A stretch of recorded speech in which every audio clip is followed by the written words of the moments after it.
What's going on, guys? MMA Island team. We are back with the fight picks. We got Herbert Burns taking on Daniel Pineda. Man, Herbert Burns, obviously the brother of Gilbert Burns, and we saw him fight last at UFC 250, getting the rear naked choke victory of Evan Dunham. Uh, Obviously, when his UFC debut came around, taking on Nate Landwehr, getting the KO, his first KO victory of his career. But man, Herbert Burns is a little bit of a hype train going on. Passing on to Pineda.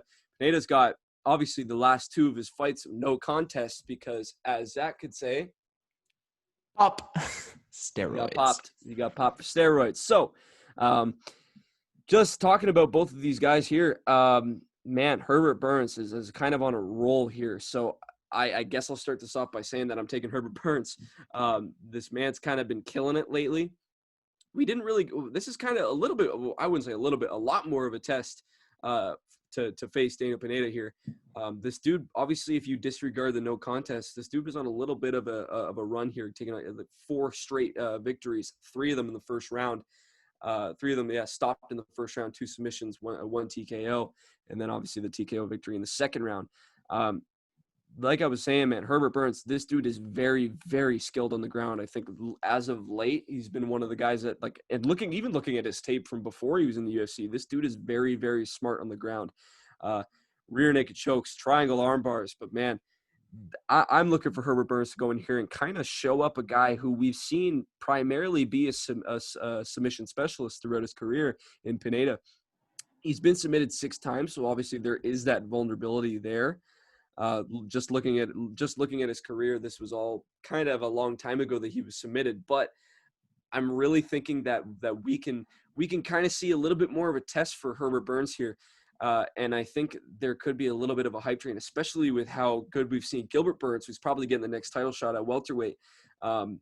Just seeing how what we can see out of Herbert Burns here, because obviously, like I was mentioning, his brother and such high standards, we don't know if we can hold Herbert Burns there as of yet. But this is a test where we could see if he can go out there and get an early finish.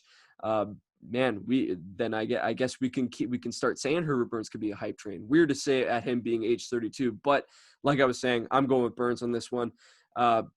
I'll take him by early submission as well. From what we saw with Dunham, and as we know about Dunham's kind of in the late stages of his career. He was coming off a 2-year layoff when he fought Herbert Burns, but from what we've known about Evan Dunham is primarily a wrestler. And Herbert Burns had no problem with him on the ground. As soon as we saw that rear naked choke go in, it was like, okay, it's over, and it was over. So I will be taking Herbert Burns, as I've mentioned multiple times. Curious to see what you guys got, but before we talk about that, I'll pass it on to Zach. All right, ladies and gentlemen, welcome to my lock of the night with Herbert Burns. Come on now. Everything is pointing towards the fact that Herbert Burns is going to win. First of all, I mean, credit to Daniel Pineda. He's an exciting fight. He's finished all 26 of his wins. That's ridiculous. He's finished all 26, never gone to decision once. But he is 35 years old. Okay, that's a little, that's not great, right? And he's taking on Herbert Burns, who's this young gun. He's an absolute monster. And he hasn't fought in just about a year, coming off of a USADA suspension. And if we know anything, people who come back from USADA suspensions, they never look that good. They never ever look that good. And Herbert Burns has been nothing but impressive in his UFC tenure so far. Nate Landwehr, a guy who proved he's one of the more durable fighters in the UFC by taking all those punishing shots from Darren Elkins, just gets sent to hell with this knee. He just planted a knee and Nate Landwehr went flying. It was absolutely ridiculous. Fumbled on my words there a little bit. My apologies. But we know that on the feet, that's not his bread and butter. On the ground, Herbert Burns, just watch his submission sequence of Evan Dunham. That little roll that he does to establish the arm under the neck to break the hooks of Evan Dunham, it's absolutely insane. That is high level technique you don't learn till if you're doing jiu-jitsu for your entire life. Like that stuff, that's high level stuff. And okay, let's just think about it business wise, right? Are they really putting in a 35-year-old off USADA Daniel Pineda? Are they trying to make him a star, or are they trying to feed him to get the next Burns brothers out there? The UFC knows that Herbert Burns is going to win this fight. I know Herbert Burns is going to win this fight. You know Herbert Burns is going to win this fight because he can win anywhere. He has better cardio, at least I believe. But Pineda being 35 and coming off USADA, you have to assume that. He's better striking. He's better on the ground. He is better everywhere this fight goes. And I would be very, very shocked if Herbert Burns loses this fight.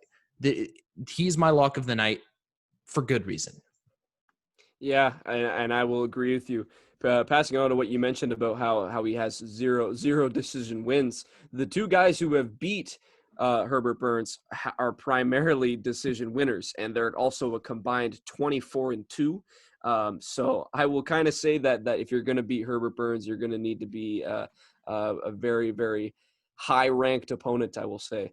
And Daniel Pineda coming back off the USADA suspension, as you mentioned, kind of not a guy that you want to go with. So yeah, I will say that this one is pretty confident. I want to know if you guys are willing to say that this isn't a confident pick, and you actually got Pineda. I'd be really shocked if anyone's got Pineda. So please let us know if you do. We just want to see your guys' feedback, man. So just make sure you guys are showing some support on the video. Subscribe to the channel, like Before the you do the video, outro, checking out the other fight pick videos. Did you say the calculator? Did you say the calculator? Ooh, always getting me there. And I will always forget it, even though you've got people hating on the UFC calculator, man. I hate it. I do a lot of work on this. But anyways, to Burns Pineda, Burns is at a 71% chance to win. So it is very, very high. Just 0.1% below Jandiroba. So it's the third highest on the calculator. And I guess you guys have to wait to see the highest one. So just make sure you guys are checking out the other videos. And like I said, man, show your support. Subscribe to the channel. See you in the next one.